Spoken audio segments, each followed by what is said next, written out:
నమస్కారం గురుగారు. శ్రీమాత్రే నమః. శ్రీ గురుభ్యో నమః.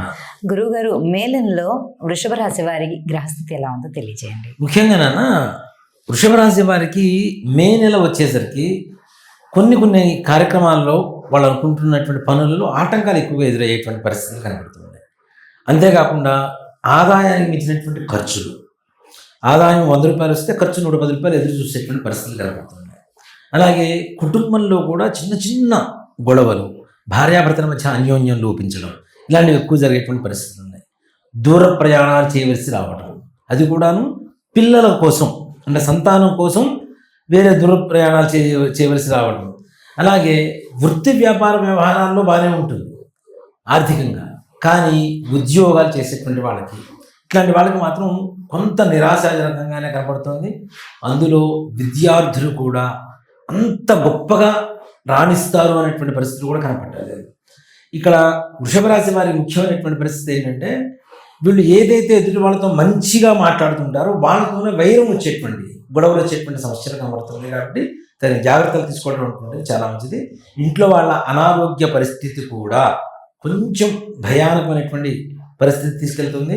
అది అంటే మగవాళ్ళకైతేనేమో భార్య, ఆడవాళ్ళకైతేనేమో భర్త అనారోగ్యం, అలాగే ఇంట్లో పెద్దవాళ్ళ అనారోగ్య పరిస్థితులు కూడా కొంతవరకు భయాందోళనకు గురి చేసేటువంటి పరిస్థితులు కనబడుతున్నాయి. రైతుల విషయానికి వస్తే రైతులు కూడా పర్లేదు, అంటే వాళ్ళు పెట్టేటువంటి పెట్టుబడికి ఈ మాత్రం లాభం వస్తే చాలు అనుకునేటువంటి పరిస్థితుల్లో పక్క వాళ్ళతో పోల్చుకుంటే వృషభ రాశి వాళ్ళకి కొంతవరకు మేలుగా కనబడుతుంది. రియల్ ఎస్టేట్ రంగం వాళ్ళ వ్యవహారానికి వస్తే వీళ్ళకి వ్యాపారాలు మొదలవుతాయి, ముందుకు అడుగు వేస్తారు, కానీ ఆశించినంత లాభాలు రావు, కానీ లాభాల బాటలోనే నడుస్తూ ఉంటారు. వీళ్ళు 1 కోటి రూపాయలు లాభం వస్తుంది అనుకుంటే కనీసం ఒక 70 లక్షలు 60 లక్షలు ఈ స్థాయిలో ఉండేటువంటి పరిస్థితులు కనబడుతుంది.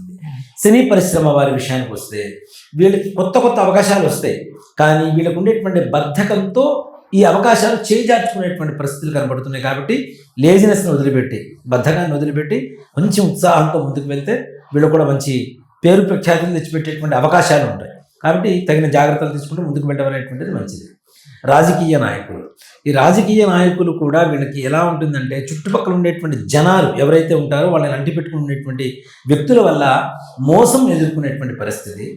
దాంట్లో కూడా ముఖ్యంగా అతి దగ్గరగా ఉండేటువంటి వ్యక్తులు వీళ్ళ గురించి బయట వాళ్ళకి వీళ్ళ విషయాలు మోయటం, తద్వారా వీళ్ళకి కొంతవరకు బాధాకరమైనటువంటి పరిస్థితులు, ఆర్థికంగా కూడా కొంత నష్టం వాటిల్లేటువంటి పరిస్థితులు. ఎవరికి అంటే ఎక్కడైతే పెట్టుబడి పెట్టారో అక్కడ పెట్టకుండా, ఎక్కడ పెట్టకూడదు అక్కడ అట్లాంటి స్థలాల్లో పెట్టుబడులు పెట్టడం, తద్వారా నష్టం వాటిల్లేటువంటి పరిస్థితులు కూడా కనబడుతున్నాయి. ఇక విద్యార్థుల విషయానికి వస్తే వీళ్ళు చదువుతారు, వీళ్ళు ఆశించినంత మార్కులు రావు, కాకపోతే దగ్గరగా ఉండేటువంటి పరిస్థితి. ఇంట్లో అంటే మనం ఏదైతే ఆశిస్తామో అంత మార్కులు అంత పర్సంటేజ్ రాకపోతే ఎవరికైనా నిరాశగానే ఉంటుంది, పడ్డ కష్టానికి ఫలితం లేకపోతే అలాంటి పరిస్థితులు ఉంటాయి. అలాగే ముఖ్యంగా ఈ సివిల్స్ ఇట్లాంటివి రాసేటువంటి విద్యార్థులు ఉంటారు కదా, వీళ్ళు ఇంకా ఎక్కువ కష్టపడాల్సినటువంటి పరిస్థితి, తద్వారా ఏదైనా కొంతవరకు సత్ఫలితాన్ని పొందేటువంటి పరిస్థితులు కనబడుతుంది. విదేశీ ప్రయాణం చేయాలనుకునేటువంటి వాళ్ళకు కూడా కొంతవరకు సుముఖత కనపడుతుంది.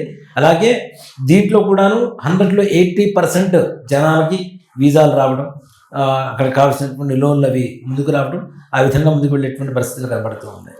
ఇంకా ముఖ్యంగా ప్రభుత్వపరమైనటువంటి ప్రైవేటు పరమైనటువంటి ఉద్యోగస్తుల వ్యవహారానికి వస్తే వీళ్ళకి కూడా ప్రమోషన్స్ అనేటువంటివి ఊరించేటువంటి ద్రాక్ష పండులాగా ఉంటుంది. అవుతుందా కాదా అనేటువంటిది ఆ సస్పెన్స్లోనే ఈ నెల మొత్తం గడిచిపోయేటువంటి పరిస్థితి ఉంటుంది. కానీ సత్ఫలితాన్ని పొందుతారు అని చెప్పుకోవడం అది ఆశగానే ఉంటుంది, ఆశగానే మిగిలిపోతుంది. కానీ అలా అని చెప్పి దూరం అయ్యేటువంటి పరిస్థితి కాదు. తదుపరి నెలల్లో వచ్చేటువంటి నెలల్లో తప్పనిసరిగా వీళ్ళకి మంచి మార్పు కనపడుతుంది, తద్వారా ఉద్యోగ లాభం కూడా కనపడుతూ ఉంటుంది. ఇక షేర్ మార్కెట్స్లో ఇన్వెస్ట్ చేసే వాళ్ళకి ఎలా ఉంటుందంట? షేర్ మార్కెట్ వాళ్ళకి ఈ నెలలో అసలు ఏ రకమైనటువంటి పెట్టుబడులు పెట్టవద్దు. పెడితే లేనిపోయింది ఇంకా నష్టం వాటిల్లడం తప్పితే వాటి వల్ల వచ్చేటువంటి లాభాలు ఉండవు.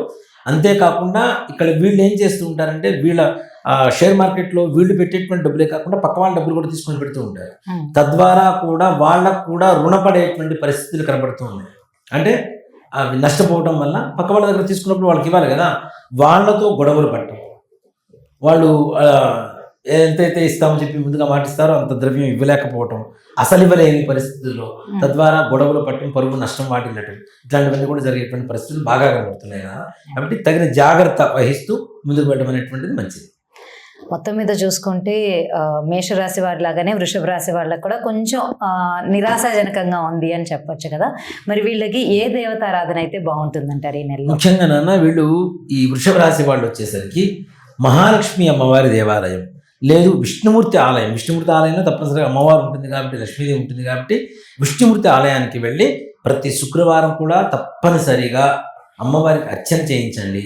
అలాగే గ్రామదేవత ఆలయాల్లో నిమ్మకాయలు మాల వేయటం కానీ, నిమ్మకాయలు అమ్మవారి దగ్గర పెట్టి మనం తెచ్చుకొని మన దగ్గర ఒకటి పెట్టుకుంటూ ఈ నెలంతా కూడా ప్రతి వారం ఒక నిమ్మకాయ మార్చుకుంటూ, చిన్న నిమ్మకాయ తీసుకొని మార్చుకుంటూ దగ్గర పెట్టుకుంటే అమ్మవారి అనుగ్రహంతో కొంతవరకు ముందుకు వెళ్ళడానికి అవకాశం కనబడుతుంది.